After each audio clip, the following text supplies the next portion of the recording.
సరే ఇది కాకుండా రంగురాళ్ళు పేరు కూడా క్రైమ్ జరుగుతుంటుందండి. దాన్ని ఏమైనా మీరు కంట్రోల్ చేశారా?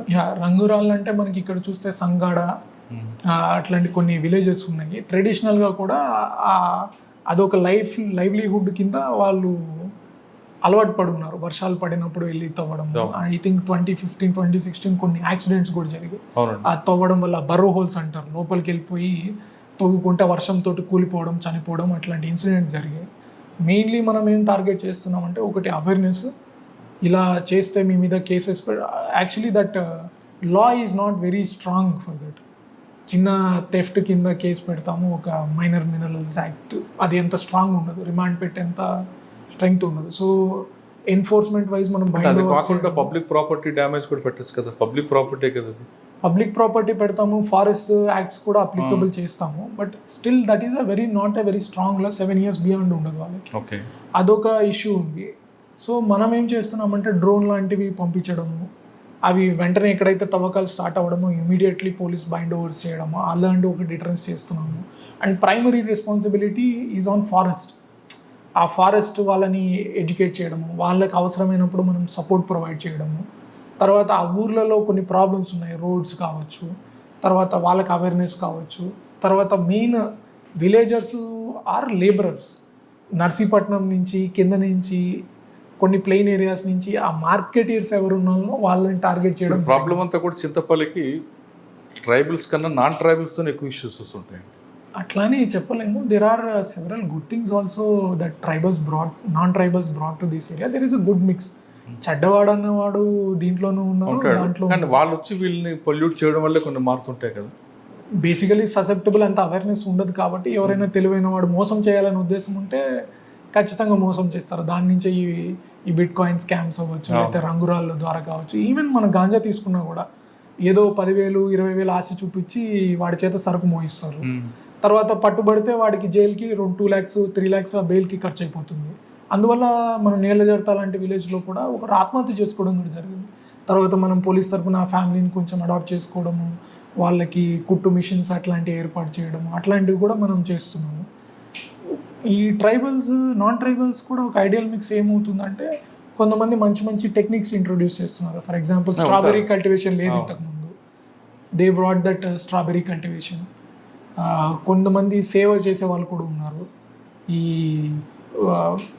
ఆల్కహాల్ వదిలేయండి, సత్యసాయి ట్రస్ట్ కావచ్చు, కొన్ని కమర్షియల్ క్రాప్ కూడా పెరుగుతుంది కదా, కమర్షియల్ క్రాప్ క్రియేట్ చేస్తుంది. But at the same time we are all for the tribals. ఇక్కడ గిరిజనుల హక్కులకి ఎట్లాంటి భంగం కలిగించినా ఏదైనా, ఇప్పుడు మీరు బయట వచ్చినప్పుడు కూడా చూస్తున్న ఫోన్ నెంబర్ కూడా బయట నేమ్ ప్లేట్ మీద ఫోన్ నెంబర్ ఉంటుంది. ఎనీ టైం వాళ్ళు కాల్ చేస్తారు, మనం రెస్పాండ్ అవుతాము. వాళ్ళు మనకి ఫోన్ చేసేంత వరకు కూడా ఆగట్లేదు. రీసెంట్ ఇప్పుడు మన చెరుకుంపాకలో ఒక విలేజ్ ఉంది, అక్కడ ఒక చిన్న పాప, example PTGG caste primitive tribal groups అంటారు, వాళ్ళు ల్యాక్ ఆఫ్ అవేర్నెస్ గురించి చెప్తున్నాను. ఒక పాపని రేప్ చేసి మర్డర్ చేయడం జరిగింది. చేసేసి వాళ్ళ ఊరు వాడే, ఎంత 11 years కిడ్. ఆ అమ్మాయి ఒక లీడర్ అనమాట. ఆ ఊర్లో పిల్లలందరినీ ఒక 3 kilometers నడిపించుకొని తీసుకెళ్ళి అందరినీ స్కూల్కి తీసుకెళ్లే పాప. ఆ పాపని మర్డర్ చేసేసి తర్వాత సూసైడ్ కింద చిత్రీకరించారు వాళ్ళిద్దరు. ఇది ఏం జరిగింది, ఫస్ట్ వీళ్ళు అర్థం చేసుకోలేకపోయారు ఇలా జరిగింది అని. తర్వాత లేటర్ కొంచెం అనుమానం వచ్చింది, కానీ అనుమానం రాగానే మళ్ళీ భయం. అరే మనం దాన సంస్కారాలు చేసేసాం కదా, ఇప్పుడు పోలీసు వాళ్ళ దగ్గరికి వెళ్తే మన మీదే కేసు పెడతారేమో, అదొక భయం. సో వాళ్ళు రీచ్ అవుట్ అవ్వలేకపోయారు.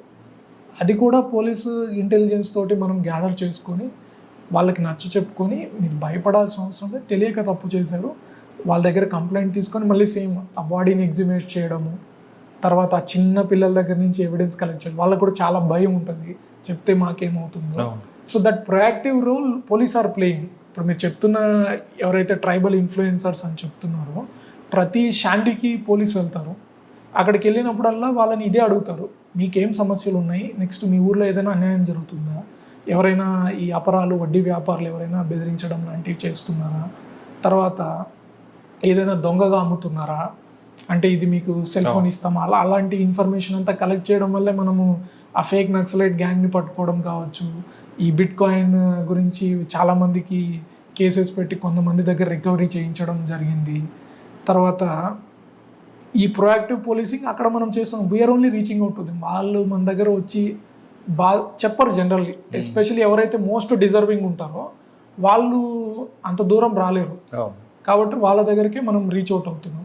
సార్ ఫైనల్గా చెప్పండి, పోలీస్ డిపార్ట్మెంట్ రావాలనుకున్న వాళ్ళకి మీరు ఇచ్చే మెసేజ్ ఏంటి? పోలీస్ అండి, నాకు I think it is one of the best service.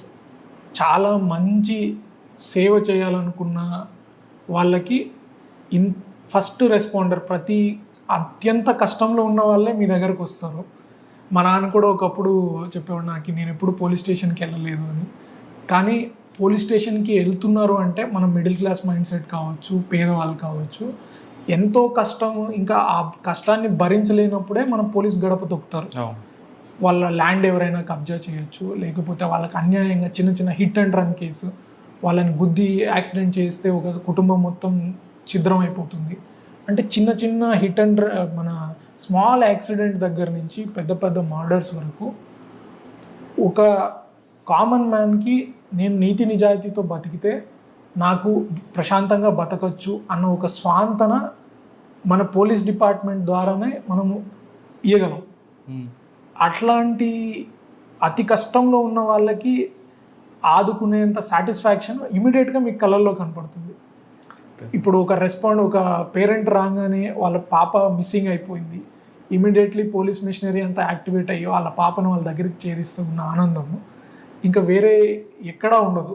ఎవరికైనా అన్యాయం జరిగింది, ఆ జస్టిస్ మనం చేసి ఎవడైతే అక్యూజ్డ్ ఉన్నాడో వాళ్ళని పట్టుకోవడము. ఇందాక కేసు చెప్పాము, ఆ 1.5 year తర్వాత ఆ అక్యూజ్ని మనం పట్టుకొని అతన్ని జైల్లో పెట్టినప్పుడు ఆ తల్లిదండ్రుల ఆనందము, మీరు ఎక్కడ ఏం పని చేసినా కూడా మీకు అట్లాంటి ఆనందం దొరకడానికి అవకాశం తక్కువ. దాని వాల్యూ కూడా వాల్యూ చేయము. అందులో ఇట్లాంటి చింతపల్లి లాంటి ఏరియాస్లో అయితే ఇంకా యాడెడ్ అడ్వాంటేజ్ ఉందంటే, మీరు రోడ్స్ వేయించడం దగ్గర నుంచి మీరు టవర్స్ వేయించడము, వాళ్ళకి సర్టిఫికేట్స్ ఇప్పించడము, ఈ పని మనది కాదు అన్నంత మీరు చెయ్యాలి అన్న మీకు దృష్టి ఉంటే, ఎస్పెషలీ ఫర్ పూరర్ సెక్షన్స్ మీరు అంత దూరం వరకు వెళ్ళొచ్చు. అండ్ పోలీస్లో ఉన్న ఇంకొక గ్రేట్ అడ్వాంటేజ్ ఏంటంటే ఎవ్రీవన్ విల్ కోఆపరేట్. మీకు మంచి మనసు ఉండాలే కానీ రిసోర్స్ కన్స్ట్రెయింట్ కూడా మీకు అంత పెద్దది కాదు.